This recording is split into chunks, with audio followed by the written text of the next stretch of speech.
Mtazamaji, jina langu naitwa Alphonse Kusaga, mwandishi wa Wananchi. Hapa ni nje ya hospitali ya Patandi ambayo ni hospitali ya wilaya ya Arumeru hapa. Tumekuja kumtembelea mtoto mmoja mwenye umri wa miaka 10 anayesoma darasa la 4. Mtoto huyu amepigwa na kujeruhiwa na baba yake mzazi kwa kutumia waya, na sababu za kufanya hivyo hazijajulikana, ambapo siku hiyo ya tukio bwana huyu anayefahamika kwa jina la Emmanuel Nasari, ana umri wa miaka 43, alimpiga huyo mtoto wake, lakini alichokifanya taarifa zikafika kwa mwenyekiti wa kijiji pamoja na uongozi wa serikali, wakamchukua mzee huyo na kumpeleka katika kituo cha polisi cha Tengeru. Lakini cha kushangaza, mhusika ambaye anatuhumiwa na kumjeruhi mtoto huyu vibaya ameachiwa na akawa yuko uraiani. Tumezungumza na mama mzazi wa mtoto, tumezungumza na shangazi, lakini mwenyekiti wa kijiji wakitueleza namna tukio hili lilivyo, na akisema kwamba tukio hili limekuwa tofauti kwa sababu bwana huyo Emmanuel anajihusisha na uvutaji wa bangi, kwa sababu wakati anakamatwa pia eneo hilo la tukio alitafuna bangi mbele ya mwenyekiti, jambo ambalo linaleta mashaka zaidi hasa kwa usalama wa mtoto, huku mtoto mwenyewe akieleza kwamba hataki kurudi nyumbani alikokuwa anaishi na baba yake kwa sababu anahisi kwamba akirudi baba yake atamuua. Pamoja na hayo, tumezungumza na mtoto akieleza mengi, na mama mzazi wa mtoto huyo ameeleza kwamba ameachana na mwanaume huyo miaka mingi iliyopita, lakini alikuwa pia anamshambulia mara kwa mara, na sababu ya yeye kuachana naye kwa sababu ya vipigo ambavyo alivyokuwa anampiga. Jina naitwa Ibrahim Emmanuel Nasari. Baba alianza kunipiga Jumapili sana nilipokuwa nimetoka kucheza. Akawa amenipiga mpaka alianza usiku saa 1 mpaka asubuhi. Ndo asubuhi akawa amenipiga, akaanza kuninyosha panga, ndo mwenyekiti akaja. Kaniambia nichukue panga nileke kule ndani. Ndo akawa ameshika akafungwa mikono, akachapwa fimbo, ndo akapelekwa polisi. Amekupiga kwa kutumia nini? Rungu na waya. Rungu na waya? Ndiyo. Baada ya hapo Ndo akapelekwa polisi na mwenyekiti. Ndiyo. Kwani wewe unaishi na nani nyumbani? Na baba. Na mama? Baba? Ndiyo. Na mama yuko wapi? Mama alifukuzwa na baba. Ndiyo. Kwa sababu gani? Sikujua sababu. Hapana. Na wewe unasoma darasa la ngapi, shule gani? Darasa la 4, shule ya Kimundo. Ndo nikapelekwa hospitalini nikatibiwa. Tukaambia kule polisi tuje Jumatano, ambayo ndo leo. Ndiyo. Daktari amesemaje? Yeye aliambia niende nikapimwe. Ndiyo. Kwa sasa hivi amekupiga maeneo gani zaidi? Anipiga kwenye makalio na mgongoni. Ndiyo. Ndio maana unatembea kwa shida? Ndiyo. Sitaki kurudi nyumbani sababu baba anaogopa ataniua. Ndio maana unaogopa? Ndiyo. Kwa hiyo sasa hivi unaishi wapi? Naishi kwa jirani yangu Bare. Ndiyo. Ram Joseph Mungure ni mwenyekiti wa kijiji cha Kimundo. Kama siku 3 zilizopita nilipigiwa simu na mwenyekiti wangu wa kitongoji cha Ngwayalo. Akawa amenitaarifu kwamba amepata simu kutoka kwa raia wema kwamba kuna mtoto ameadhibiwa kupita kiasi na anaendelea kuadhibiwa. Basi nilipopata hizo taarifa ilibidi nikamjulisha mwenyekiti wa ulinzi na usalama kwenye kijiji changu ambaye ni Shedrack. Nikamwambia tukutane pale na mwenyekiti aliyenijulisha pamoja na mwenyekiti wa kitongoji husika. Tukaenda pale kwenye tukio, tukamkuta baba wa mtoto yuko na mtoto pale. Kwa kweli mtoto alikuwa ameadhibiwa vibaya. Nafikiri anamwadhibu kwa kutumia nini? Tulimuuliza mtoto, akasema anapigwa kwa fimbo kubwa pamoja na waya. Na kwa kweli kwa hali mtoto alikuwa nayo tuliiona, kwa sababu nafikiri kuna picha na mtoto mpaka sasa anaonekana, sio kitu cha kuongelea pembeni. Nafikiri mtoto mtamuona wenyewe. Nilijisikia vibaya kwa sababu huyu mtoto sio mara ya kwanza. Kuna siku nyingine huyu mtoto nilipigiwa simu na mwenyekiti wangu wa kitongoji cha Damu. Ni kitongoji ambacho kiko kijiji changu pia. Akanieleza kwamba kuna mtoto anaonekana anapita njiani anajificha, lakini inasemekana ni raia wa kitongoji cha Shimbungu. Nilijaribu kufanya upelelezi, pia nikagundua kwamba ni huyu mtoto. Lakini niliwasiliana na mzazi wake, nikamuonya na nikamueleza kwamba si vizuri anavyofanya kumwadhibu mtoto mara kwa mara. Kwa hiyo nilimuonya, lakini juzi nilisikitika kwamba lilitokea tena jambo kama hilo. Na hiyo juzi sasa, baada ya kuwa narudia mara kwa mara kumpiga mtoto, ni hatua gani ambazo ulichukua kama mwenyekiti? Tulimchukua kwa kweli, tukamteremsha kituo cha polisi Tengeru. Tulimteremsha kituoni na mtoto tukamleta hospitalini, lakini mtoto aliambiwa rudi leo, na ndio maana tuko hapa hospitalini kwa ajili hiyo, ili aweze kujaziwa ripoti ya hapa maendeleo ya jamii. Mtoto amesema kwamba hataki tena kuishi na baba yake, na nahisi kama akirudi kule anakoishi na baba yake usalama wake ni mdogo. Mnamsaidiaje sasa kama mwenyekiti wa eneo? Nilijaribu kuongea na nilitaka ukaribu na familia husika, na shangazi yake mkubwa tulifanikiwa kuonana jana. Lakini sasa yeye sana alikuwa anasisitiza kwamba huyu bwana aachiwe. Nikamwambia sasa mtoto yuko ndani, mtoto anaumwa na hamjaenda hata kumwangalia mtoto anaendeleaje. Nikamwambia tuelekeze nguvu kwanza kwa huyu anayeumwa, kuhusu huyu aliyoko ndani atatoka tu kama ni wa kutoka, ama baada ya kujua hatima ya mtoto ndio tuongea habari ya mtu aliyoko ndani. Tulivyomkamata, nilikuwa mimi na mwenyekiti wa kitongoji cha Ngwayalo na mwenyekiti wa kitongoji cha Shimbumbu, lakini pia tuliwaita majirani wakasogelea.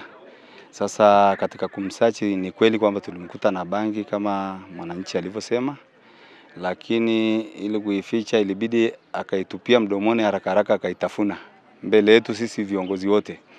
Ila alipofika kituoni pia nilisema hilo, niliwaeleza na kwamba tumemkuta na bangi. Kwa kweli, kwa kuwa sijawahi kumkuta akivuta tena, nafikiri ni mvutaji, kwa sababu tulimkuta kweli na msokoto na aliutafuna mbele yetu, mbele ya mwenyekiti wake wa kitongoji, mbele ya mwenyekiti wake wa kijiji na mbele ya mwenyekiti wa kitongoji cha jirani. Tunavyoongea sasa hivi, taarifa nilizozipata wamerudishwa ndani, ila jana waliachiwa wakaenda kulala nyumbani.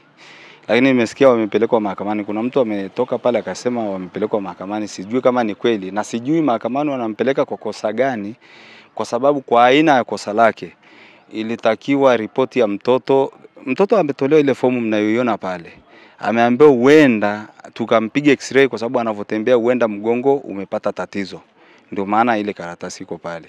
Sasa nilitegemea taarifa ya madaktari itoke, alafu ili aweze kwenda kujaziwa kwenye makosa yake. Sasa kama atakuwa amepelekwa mahakamani, amepelekwa kwa kosa gani sasa? Kilichoniuma zaidi kwenye hili swala zima, yani inaelekea kama huyu mtoto anachukuliwa kama, yani ule uzito sana haupo, kwa sababu mimi nilitegemea tungeshirikiana tuhakikishe tunapata taarifa ya dokta tukiwa wote, mtoto aangaliwe kama anatibiwa tukiwa wote, tukimaliza tushirikiane wote tu huyo mtu atoke.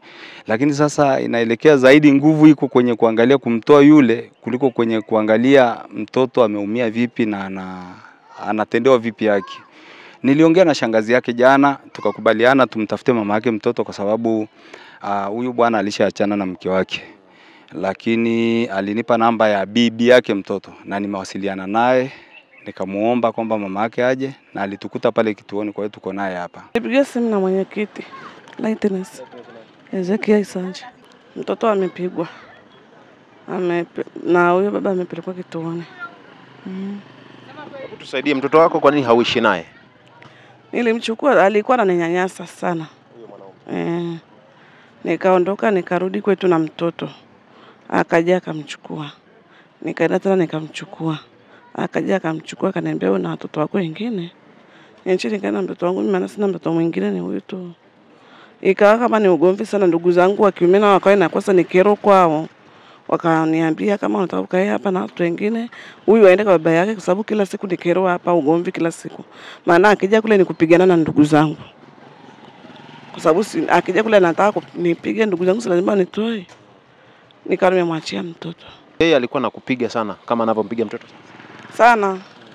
Kuna kipindi alishanipigia hata operation ikafumuka kidogo, nikaenda hospitalini nikarudishwa.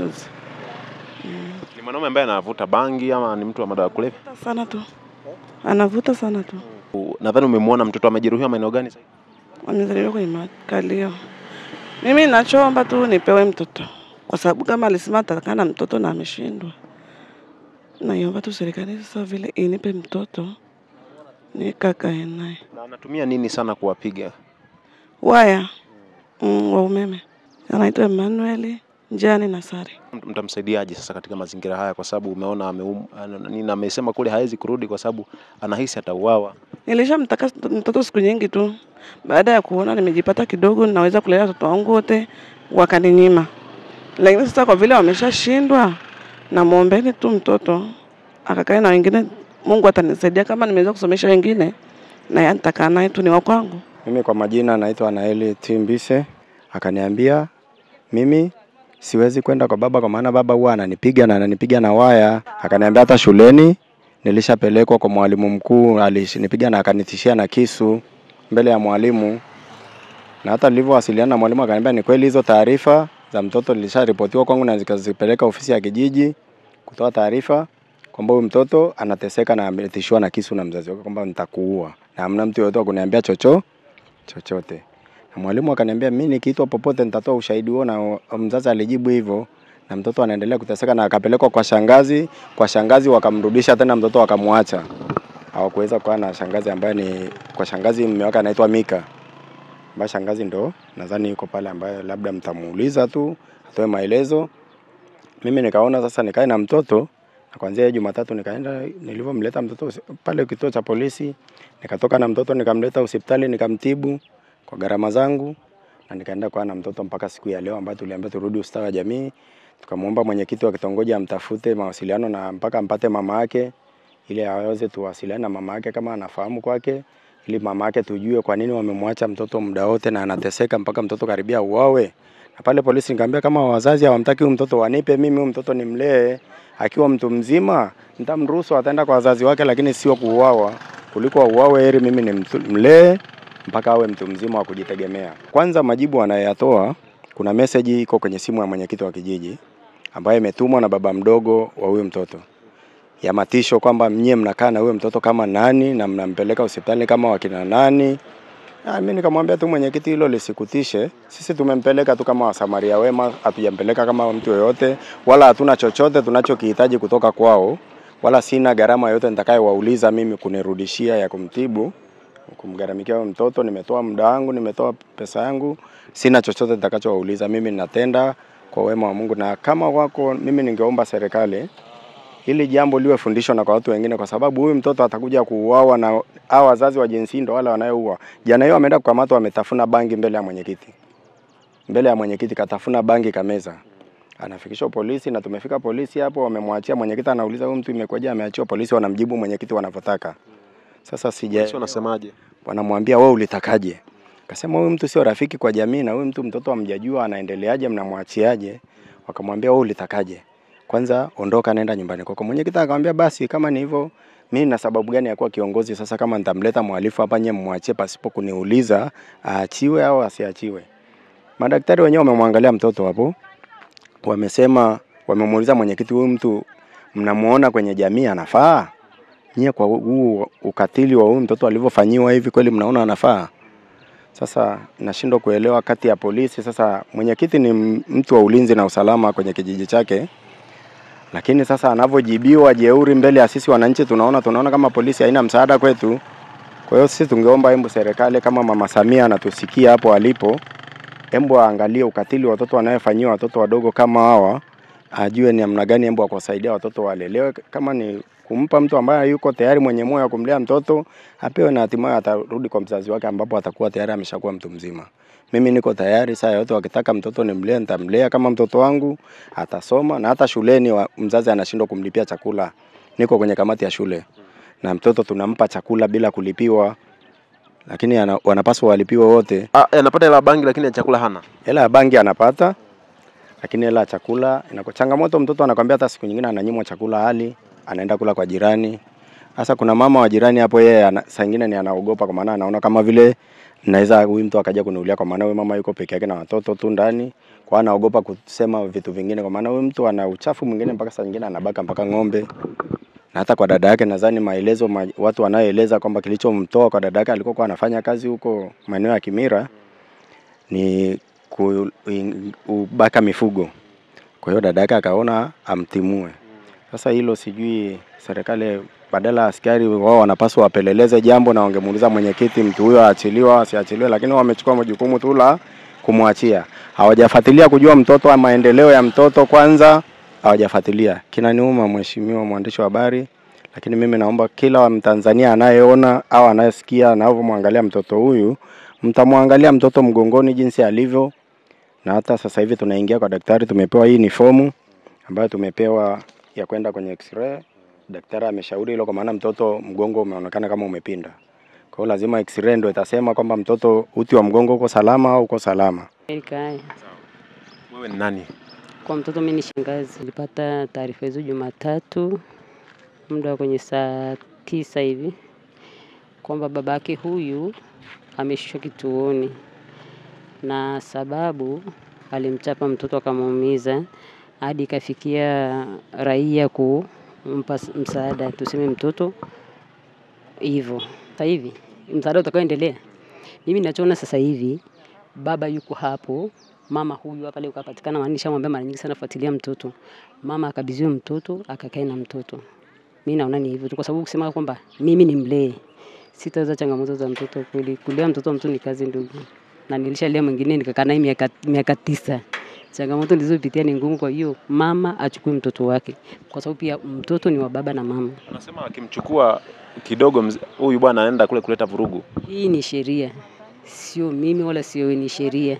Kama na yeye atapambana na sheria, akae juu ya sheria, hapa utapambana na sheria, lakini mama akae na mtoto.